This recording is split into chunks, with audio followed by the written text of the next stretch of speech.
Donc ici, on est rendu avec les vecteurs géométriques de l'espace. C'est à la page 92 dans vos notes de cours. Donc, on va travailler en 3 dimensions. Donc ici, vous avez un système d'axes à 3 dimensions.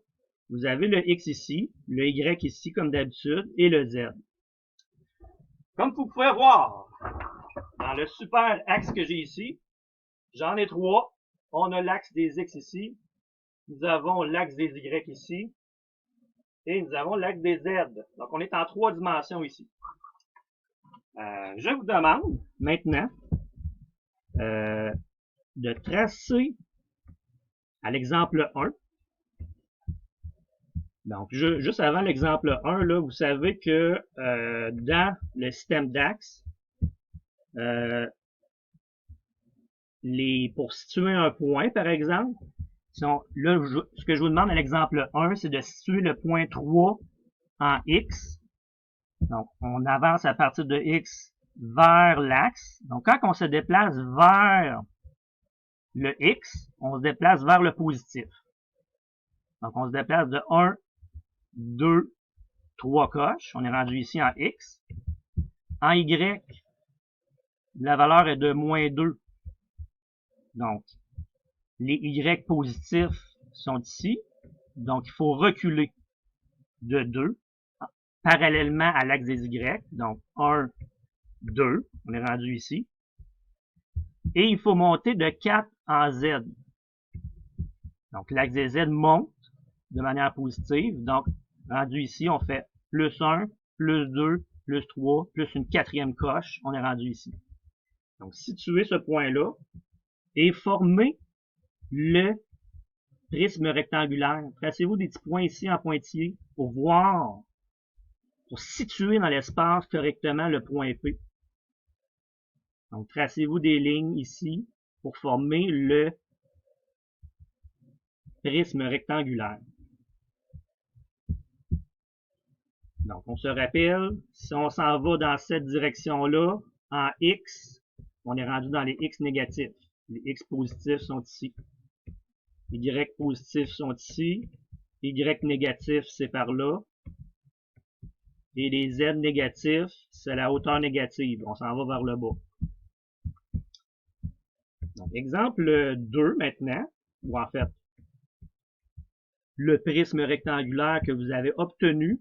Il y a un synonyme pour ça. Dans le manuel, il parle, aussitôt qu'on a un prisme rectangulaire, il parle eux autres de parallélépipède rectangle. Donc, c'est un synonyme. Et ici, on dit juste un parallélépipède. Ben, ça veut dire que les angles ne sont pas nécessairement de 90 degrés. Donc, par exemple, cet objet est un parallélépipède. Pourquoi? Les angles ne sont pas nécessairement de 90 degrés, mais vous avez, chaque face est un parallélogramme. Chaque face est un parallélogramme. C'est comme une boîte de mouchoirs, mais écrasée un peu. Donc, ça s'appelle un parallélépipède. Donc, à la page 93, ce que je vous demande, exercice, je vous demande de me donner les coordonnées de chacun des points. Donc, prenez le temps de faire ça, puis vous allez pouvoir vous corriger à l'aide de ce corrigé-là ici. Essayez de le faire sans corriger d'abord. Donc, par exemple, je peux vous aider pour le point R, par exemple. Si on part de l'origine ici, 0, 0, 0, ben, pour se rendre jusqu'au point R, ben, il faut, en X, il faut reculer. Donc, on recule de 1, de 2, de 3, de 4, de 5. On recule de 6, on est arrivé ici. Donc, c'est pour ça qu'on recule de 6 en X. Après ça, on se déplace parallèlement à l'axe des Y ici. Donc, on s'est déplacé de 1, 2, 3 coches, parce qu'ici, c'est les 3 coches équivalentes ici.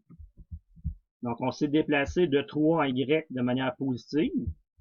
Puis ensuite, rendu ici, on a monté de 1 et de 2, parce que ce sont les 2 coches verticales ici, pour se rendre jusqu'à R.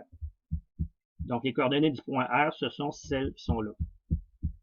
Puis l'autre exercice qu'on vous demande de faire, c'est de situer ces points-là dans